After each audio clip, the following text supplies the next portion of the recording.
இந்த உலகத்தில் 99% of the பீப்புளுக்கு பணம் சம்பாதிக்கணுங்கிற ஆசை இருக்குது. ஆனால் நான் பார்த்த வரைக்கும் ஒருத்தர் கூட பணம் எப்படி யார் க்ரியேட் பண்ணுறா, யார் இந்த பணத்தை ரொம்ப கண்ட்ரோல் பண்ணுறா, இதுக்கு என்ன அளவு இருக்குது, பணம் இவ்வளோ தான் அச்சடிக்கணுமா இல்லை எவ்வளோ நாள் அச்சடிக்கலாமா அப்படிங்கிற இந்த கேள்வியெல்லாம் நான் நிறைய பேர் கேட்டே கவனிச்சதில்லை. ஆனால் அவங்களுக்கு பணம் சம்பாதிக்கணுங்கிற ஆசை மட்டும் இருக்குது. ஸோ அதில் நீங்களும் ஒருத்தராக டோன்ட் வரி.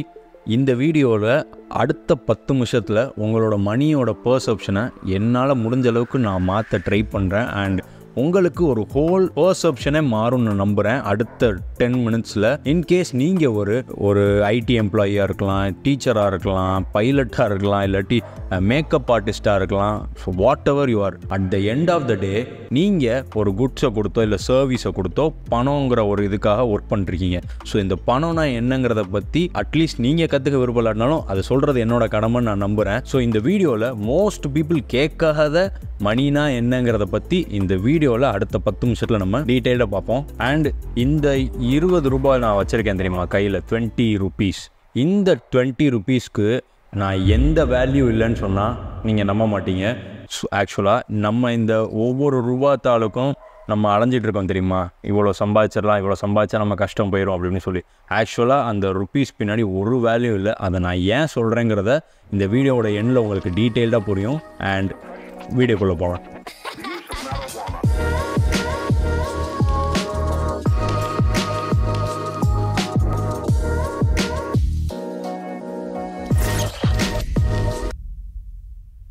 ஃபஸ்ட்டு ஹவு மணி ஒர்க்ஸ்ன்னு பார்க்குறதுக்கு முன்னாடி ஃபஸ்ட்டு எப்படி மணிங்கிறது எங்கேருந்து எவால்வ் ஆச்சு, அது என்னென்ன இதெல்லாம் ஃபேஸ் பண்ணி இப்படி எவால்வ் ஆகிருக்குங்கிறதையும் இந்த வீடியோவில் நம்ம டீட்டெயிலாக பார்க்கலாம். ஸோ பார்ட்டர் சிஸ்டம்லேருந்து கொண்டு வந்திருக்காங்க. அந்த பார்ட்டர் சிஸ்டம்லேருந்து மணி எப்படி ஆவலச்சுங்கிறத டீட்டெயிலாக பார்க்கலாம். ஹிஸ்ட்ரி ஆஃப் மணி.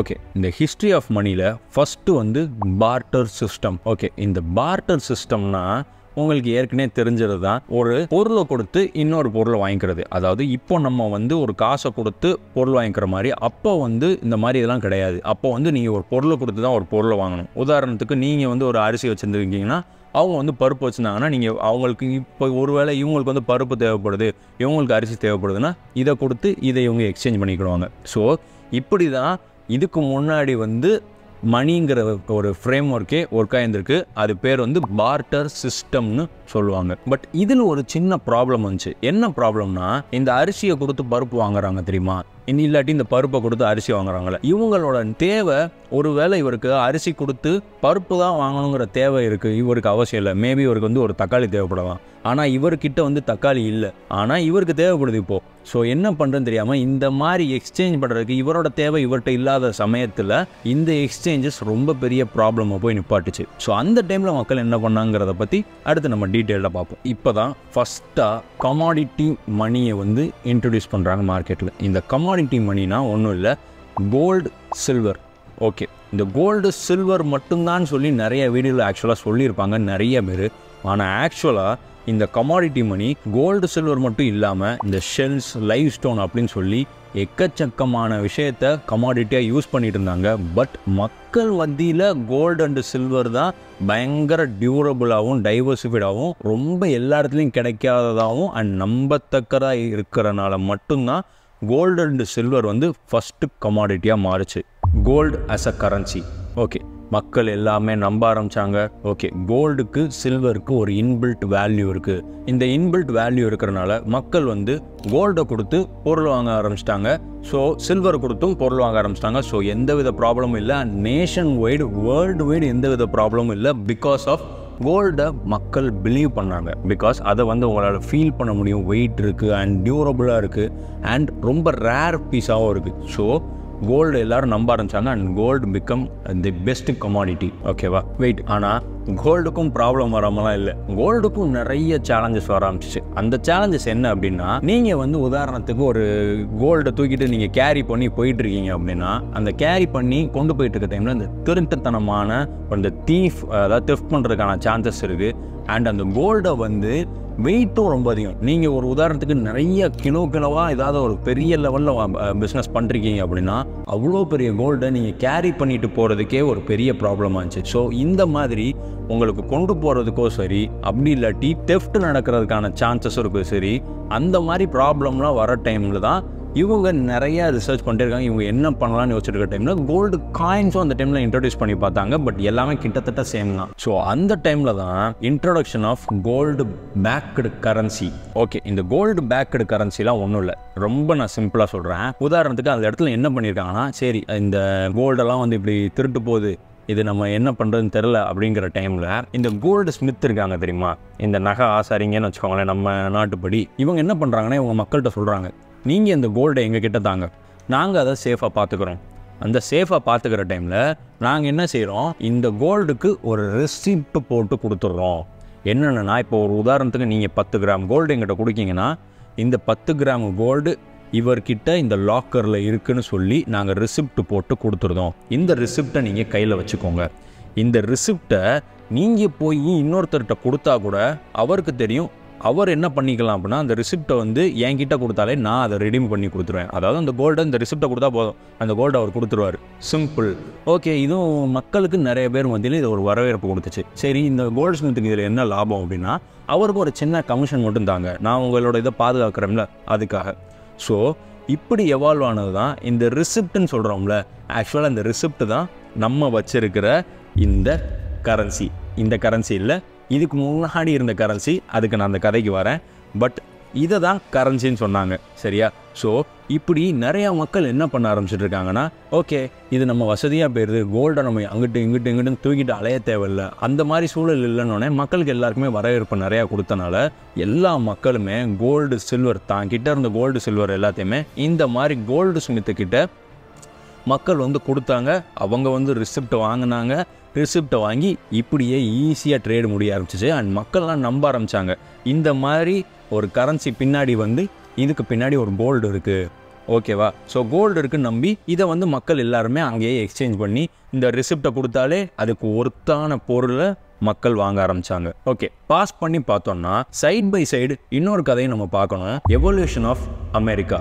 இந்த எவல்யூஷன் ஆஃப் அமெரிக்கா வந்து சைடில் என்ன நடந்துட்டு இருக்கு அப்படின்னா, இதோட கதையை நான் லாஸ்ட்டாக லிங்க் பண்ணுறேன். அதாவது இந்த அமெரிக்கா என்ன பண்ணுறானுங்க அப்படின்னா, இந்த 18th 19th சென்ச்சுரியிலலாம் காட்டன் மார்க்கெட்டில் டிராஸ்டிக்காக டெவலப் ஆகிறாங்க. நிறைய பிஸ்னஸில் பயங்கரமாக டெவலப் பண்ணுறனால அவங்களால நிறைய கோல்டு அக்யூமுலேட் பண்ண ஆரம்பிச்சிச்சு.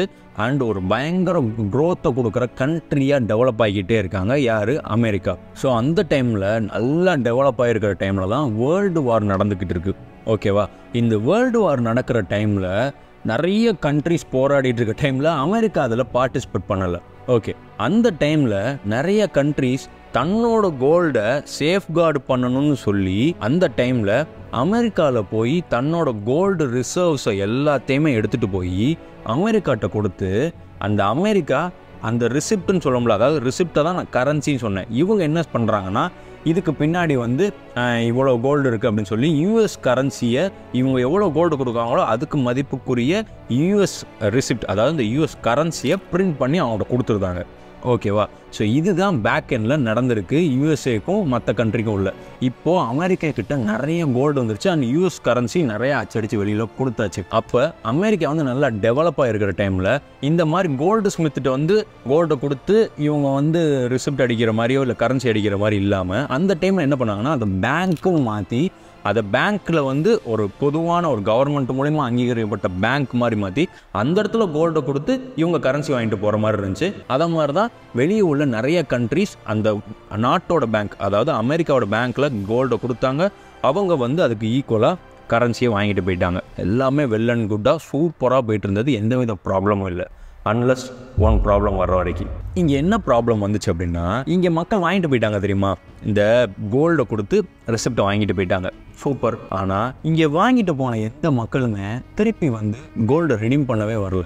எல்லா மக்களும் நம்ப ஆரம்பிச்சிட்டாங்க, இந்த பேப்பர் பின்னாடி கோல்டு இருக்கும்பா அப்படின்னு சொல்லி நம்ப ஆரம்பித்தோடனே இவங்க நோட் பண்ணுறாங்க பேங்க் எல்லாமே, யாருமே கோல்டே திருப்பி வாங்க வரல அப்படின்ட்டு. அந்த டைமில் தான் இந்த அமெரிக்கா பாய்ஸ்க்கு ஒரு அறிவு வருது. என்ன வருதுன்னா, ஓகே நம்மக்கிட்ட நிறைய கோல்டு இருக்குது, இந்த கரன்சியும் யாரும் வாங்க வர்ற மாதிரி தெரில. ஸோ நம்ம என்ன பண்ணலாம் அப்படின்னா, நம்ம எக்ஸ்ட்ரா கரன்சியை அச்சடிப்போம். அதாவது என்கிட்ட கோல்டு இவ்வளோ இருக்குன்னா அந்த கோல்டுக்கு ஈக்குவலாக ஒரு ரிசிப்ட் கொடுப்போம், அது ஃபேக்ட். ஆனால் இவங்க என்ன பண்ணியிருக்காங்க, கோல்டு இவ்வளோ இருக்குது, கரன்சி இவ்வளோ இருக்குது, ஆனால் கோல்டுக்கு மீறி இங்கே கோல்டு இருக்குதாம்ப்பா அப்படின்னு சொல்லி அச்சடிச்சு அந்த கரன்சியை வெளியே கொடுத்துருக்காங்க. எதுக்குன்னா இந்த கரன்சியை மக்கள்கிட்ட சர்க்குலேஷனில் விடுறப்ப இந்த பணத்தை அவங்க கொடுத்தாங்கன்னா அவங்க போய் ஒரு பொருள் வாங்குவாங்க.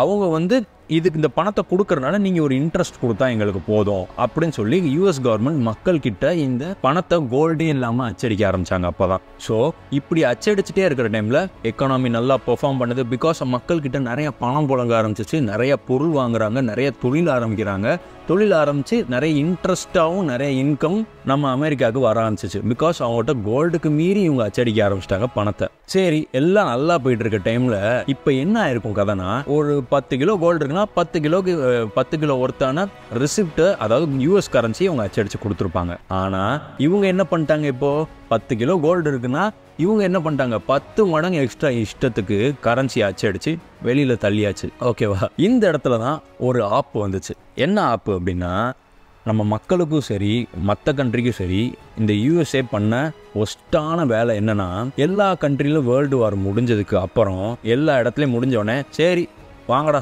எல்லா பாய்ஸ் வாங்க கிளம்புவோம், போய் நம்ம யூஎஸ் கரன்சியை கொடுத்து நம்ம கோல்டை சேஃப்கார்டு பண்ண வச்சுருந்தோம்ல அந்த கோல்டை போய் வாங்கிட்டு வரோம் அப்படின்னு சொல்லி வேர்ல்டு வார் முடிஞ்சோடனே நிறைய கண்ட்ரிஸ் படையெடுத்து கிளம்பி யூஎஸ் பக்கம் வந்துட்டாங்க. இவன்கிட்ட இருக்குமா? இருக்காது. ஏன்னா இவன் இஷ்டத்துக்கு அச்சடிச்சிட்டான் அவனோட எக்கனாமியை பூஸ்ட் பண்ணுறதுக்காக.